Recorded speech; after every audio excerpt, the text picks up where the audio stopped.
guys, meron ditong hindi ko alam kung bakit parang emergency. Ayan, nakasara yung ano dito.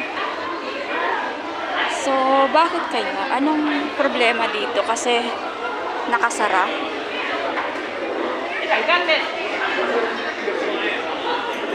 Anong nangyari?